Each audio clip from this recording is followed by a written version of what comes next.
السلام علیکم، welcome back to my YouTube channel. تو آج کی اس ویڈیو کا ٹاپک بہت زیادہ ایموشنل ہے۔ آج کی اس ویڈیو میں ہم دیکھیں گے کہ ہمیں ہر حال میں صرف اور صرف اللہ کی ذات پہ یقین کرنا چاہیے۔ اگر کوئی رستہ نہ بھی نظر آ رہا ہو تب بھی اللہ کی ذات پہ یقین رکھیں، کیونکہ وہ اپنے بندے کی مدد ہر حال میں فرماتا ہے۔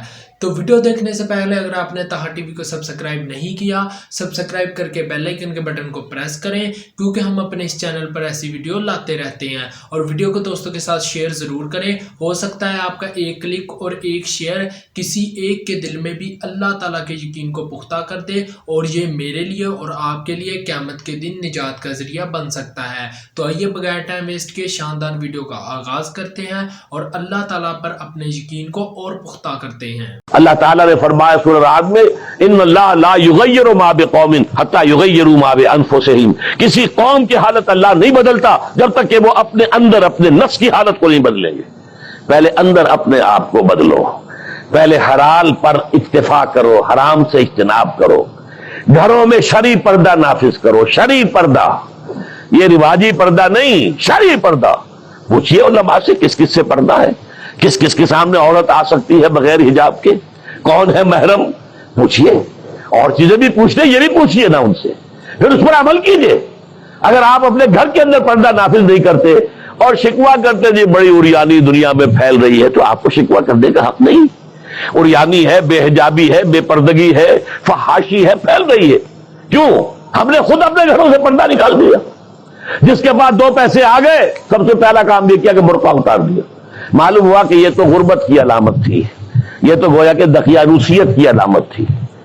تو ہمیں یہ سوچنا چاہیے، ہماری معاشرت، اب کسی نے قانون تو ہمارے اوپر نافذ نہیں کیا ہے کہ عورتیں پردہ نہ کریں۔ اللہ کا شکر ہے آج تک پاکستان میں تو ایسا نہیں ہوا ہے۔ مسلمان ملک ایک ترکی بھی ہے، وہاں عورت اپنا سر بھی نہیں ڈھانپ سکتی۔ آپ کو اپنے اخبار میں آپ نے پڑھا ہوگا، ایک ممبر آف پارلیمنٹ ان کی آ گئی تھی کہ جس نے صرف سر ڈھانپا ہوا تھا، سکارف رکھا ہوا تھا سر پر۔ اس جرم کی پاداش میں اس کی وہ اسمبلی کی ممبرشپ بھی گئی اور ترکی کی سٹیزن شپ بھی گئی۔ ہمارے ہاں تو نہیں۔ جس گھر سے بھی پردہ نکلا ہے اپنی مرضی سے نکلا ہے، جس نے بھی چھوڑا ہے اپنے ارادے سے چھوڑا ہے، کسی نے آپ پر لازم نہیں کیا۔ تو پہلا کام دیکھیے اصلاح معاشرہ کا، پہلے اپنے آپ کو بدلو، اپنے آپ کو ٹھیک کرو، اپنے کردار کو، اور دونوں اعتبارات سے اپنی معاش اور معاشرت۔ معاش آپ کی جو بھی کمائی ہے، جس پر آپ کا گزارا ہے، اس میں کوئی حرام کی آمیزش نہ ہو۔ معاشرت جو رہن سہن ہے، باقی ظاہر بات ہے چور کا ہاتھ تو آپ نہیں کاٹ سکتے، وہ تو جب تک قانون نہ بنے اور وہ نظام نہ بدلے۔ زانی کو آپ سنسار نہیں کر سکتے جب تک کہ شریعت کا قانون جو ہے اس کی بالادستی نہ ہو جائے، وہ آپ نہیں کر سکتے۔ سود آپ ختم نہیں کر سکتے جب تک کہ وہ نظام حکومت ختم نہ کرے، ورنہ تو ہر ایک جو ہے پورے ہمارے نظام کا جو ہے تانا بانا سود پر ہے۔ لیکن خود تو اپنے آپ کو بچا سکتے ہو، ڈائریکٹ انوالومنٹ تو نہ ہو سود میں، خود تو سود پر قرض نہ لو، خود تو اپنی بچت وہاں رکھ کر اس پر سود نہ کھاؤ، اور فکس ڈپازٹ رکھ کر جو ہے سود نہ کھاؤ۔ کم سے کم ان دونوں اعتبارات سے جب تک کہ ہم اپنے آپ کو، تقویٰ تو بہت اونچی چیز ہے، اور تقویٰ بھی وہ جتنا کہ اللہ کے تقویٰ کا حق ہے، تو بہت اونچی بات ہے۔ کم سے کم جو صریح حرام ہے اس سے تو بچیں۔ تو پہلی منزل یہ، بلکہ میرے اب آج کی ترتیب میں دوسری منزل ہوئی۔ پہلی منزل کیا تھی؟ یقین والا ایمان حاصل کرو، یقین پیدا کرے ناداں، یقین سے ہاتھ آتی ہے وہ درویشی کہ جس کے سامنے جھکتی ہے فقوری۔ ایسے ایسے درویش گزرے ہیں۔ اب یہ خواجہ نظام الدین اولیاء رحمت اللہ علیہ، دلی میں ایک تخت ہوتا تھا بادشاہ کا، ایک تخت ہوتا تھا ان کا روحانی تاجدار۔ وہ کون تھے؟ نظام الدین اولیاء رحمت اللہ علیہ۔ 6 بادشاہ ان کے زمانے میں بیٹھے تخت دہلی پر، کسی کے پاس حاضری نہیں دی، درویش نہیں جایا کرتے عمرہ کے گھروں میں۔ ایک بادشاہ نے کہا کہ میں آنا چاہتا ہوں، روک دیا، نہیں میرے پاس مت آؤ۔ اس نے کہلوایا میں آ جاؤں گا، آپ کا دربار عام ہے، کھلا ہے، سب آتے، میں بھی آ جاؤں گا، آپ مجھے کیسے روک سکتے ہیں؟ جواباً کہلوایا کہ اگر بادشاہ ایک دروازے سے داخل ہوا تو درویش دوسرے دروازے سے نکل جائے گا۔ جھک رہا ہے کہ نہیں بادشاہ؟ جب آیا تھا بابر یہاں پر حکومت، وہ جنگ کرنے کے لیے، پانی پت کی پہلی جنگ ہونے والی تھی سن 1526 میں، پتہ نہیں یہ تاریخ بھی اب لوگوں کو معلوم ہے کہ نہیں۔ تو وہاں کون تھا؟ ابراہیم لودھی بادشاہ تھا دہلی کا۔ وہ آیا ہے شیخ عبد القدوس گنگوہی رحمت اللہ علیہ کے پاس کہ حضور حضرت میرے لیے دعا کیجئے، بڑا وقت سخت آ گیا ہے، بابر فوج لے کر آ گیا ہے۔ ان کا دعا نہیں کی، فرمایا ہٹ جاؤ یہاں سے، ہماری دھوپ چھوڑ دو، دعا نہیں کی۔ وہ آیا ہے ہاتھ جوڑ رہا ہے، دعا کی، دعا نہیں کی، اس لیے کہ ظالم حکمران تھا اور بابر نے شکست دی۔ تو یہ فقیروں کے پاس چل کے بادشاہ کیوں جا رہے ہیں؟ اس لیے کہ وہ یقین ہے دل کے اندر، یقین پیدا کرے ناداں یقین سے ہاتھ آتی ہے۔ وہ درویشی کے جس کے سامنے جھکتی ہے فغفوری، بادشاہ جھکتے ہیں جن کے سامنے، وہ کس سے حاصل ہوتی ہے؟ وہ در حقیقت یقین قلبی والی دولت۔ دوسرا کام، اپنے عمل کے اندر، اپنے کردار میں تقوی اختیار کرو، جس کا کم سے کم درجہ یہ ہے کہ حرام سے تو اپنے آپ کو بچا لو اور فرائض کی پابندی کرو۔ نماز فرض ہے، روزہ فرض ہے، اگر آپ کے پاس مال اتنا ہے کہ زکوٰۃ آپ پر عائد ہوتی ہے، زکوٰۃ دینا فرض ہے، اگر استطاعت ہے تو حج کرنا فرض ہے، جو بھی ہے فرائض وہ ادا کرو، فرائض و واجبات ادا کرو، حرام سے اپنے آپ کو روک لو۔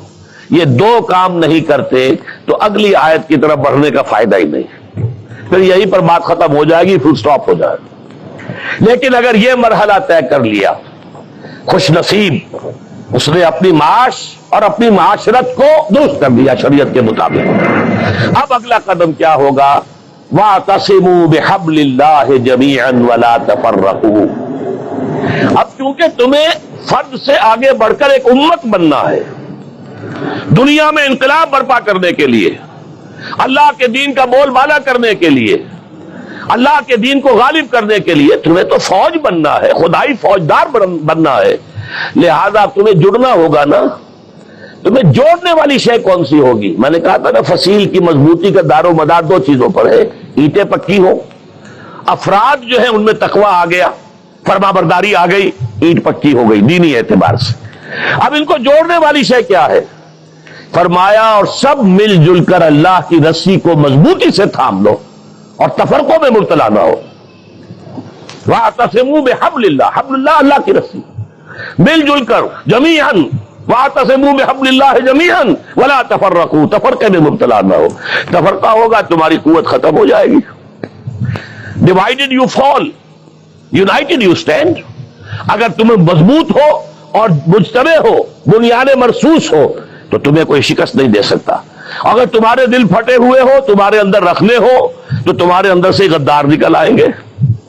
جیسے کہ آپ کو معلوم ہے کہ انگریز جو آیا ہے ہندوستان میں، بنگال میں غداری ہوئی، میر جعفر نے غداری کی، اس لیے بنگال میں پلاسی کی جنگ میں فتح ہوئی لارڈ کلائیو کو۔